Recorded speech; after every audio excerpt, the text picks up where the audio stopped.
भाद्रपद के महीने में ही श्रीहरि की उपासना का विधान है और इसी समय आती है अजा एकादशी।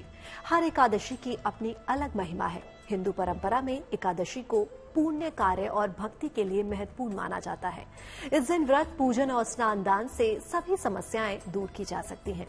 तो अगर आपको है संतान से जुड़ी कोई भी समस्या, कोई विशेष मनोकामना है, तो क्या कर सकते हैं? इस पुण्यदायी तिथि पर देखिए खास उपाय।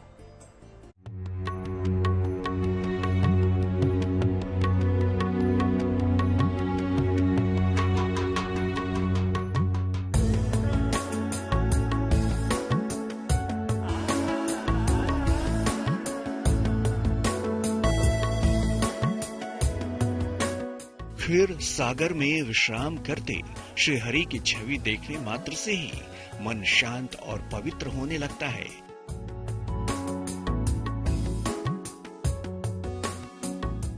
कहते हैं मां लक्ष्मी के साथ श्रीहरि का ध्यान करने से जीवन का हर अधूरापन दूर किया जा सकता है। ज्योतिषी कहते हैं कि एकादशी पर दान और स्नान से पुण्य फल कई गुना बढ़ जाता है। किसी को कुछ दान देने से जो पुण्य फल मिलता है, उसको धन से तौला नहीं जा सकता। जब आप एक हाथ से किसी को कुछ देते हैं, तो आपके दूसरे हाथ में भगवान आपको कुछ लौटाते भी हैं।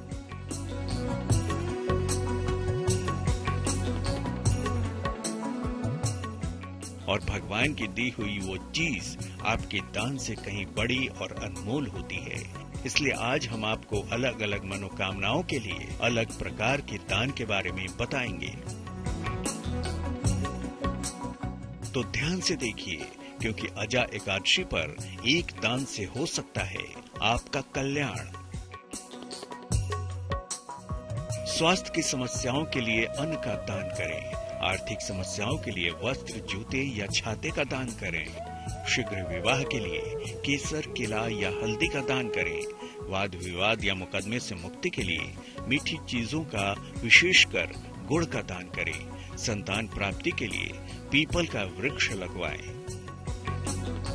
एकादशी के दिन जातक को चाहिए कि प्रातः काल ब्रह्म मुहूर्त में उठ करके स्नान करें, संध्या पूजन करें और भगवान विष्णु की माता लक्ष्मी के साथ युक्त तस्वीर की पूजा करें, जिसमें गंध, पुष्प, धूप, दीप, तांबूल, यज्ञोपवीत वस्त्र, पीले वस्त्र का संचार करना चाहिए और भगवान विष्णु से प्रार्थना करना चाहिए कि हे भगवान विष्णु, जिस प्रकार से माता लक्ष्मी आपकी सेवा कर रही हैं, उसी प्रकार से लक्ष्मी का अभाव मेरे जीवन में कभी न हो और जब मैं अंत गति में प्राप्त हूँ तो मुझे वैकुंठ लोक प्राप्त हो। इस भाव से प्रार्थना करके हमें एकादशी का व्रत रहना चाहिए और अगले दिन द्वादशी के दिन प्रातः काल उठ करके संध्या पूजन करने के पश्चात एकादशी जितना हम लोग अन्न ग्रहण करते हैं उसका 4 गुना अन्न, चावल जिसमें विशेषता पाई गई है, और पीले चने के दाल, पीत वस्त्र, हल्दी या गुड़, इसका दान करना चाहिए ब्राह्मण को यथाशक्ति और उसमें दक्षिणा देना चाहिए।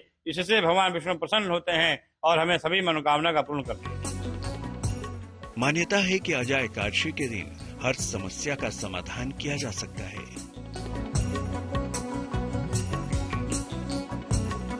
विशेषकर अगर आप संतान से जुड़ी किसी समस्या से परेशान हैं, तो अजा एकादशी पर करें ये उपाय। एकादशी के दिन सुबह स्नान करके पीले वस्त्र धारण करें। फिर श्री हरि विष्णु की पूजा उपासना करके उन्हें पीले फूलों की माला अर्पित करें।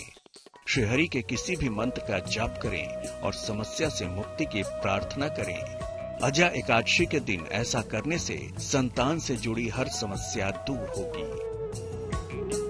सहस्त्र शीर्षा, भगवान विष्णु के हजारों सिर हैं, हजारों पांव हैं, हजारों मुख हैं और हजारों हाथ है। ऐसे भगवान विष्णु को मैं प्रार्थना करता हूँ कि हे प्रभु, हमें कोई संतान नहीं है, मैं एकादशी का व्रत आपका कर रहा हूँ और मुझे संतान प्राप्ति के लिए जो भी हो सके संभव दान करना चाहिए, जिसमें पीले वस्तु का दान का महत्व बताया गया है, जिसमें हल्दी है, गुड़ है, पीले वस्त्र है, चना का दाल है, इनका दान करें और भगवान विष्णु का हम पूजा करें यथाविधि और गंध, पुष्प, धूप, दीप, तांबूल यज्ञोपवीत आदि का दान करने से हमारे सभी मनोकामना पूर्ण होती हैं और हमें संतान की प्राप्ति होती है।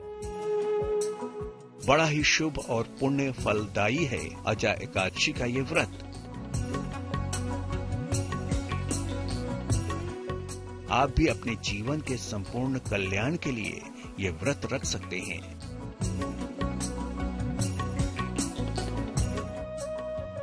सच्ची श्रद्धा और पूर्ण विश्वास के साथ भक्ति करने पर आपको भी समृद्धि और सौभाग्य का वरदान मिल सकता है।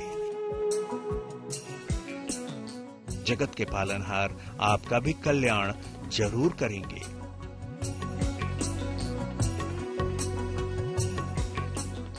अगर साथ में इस पवित्र एकादशी पर कुछ विशेष मंत्रों का जाप करेंगे तो अजा एकादशी व्रत का शुभ फल कई गुना बढ़ जाएगा।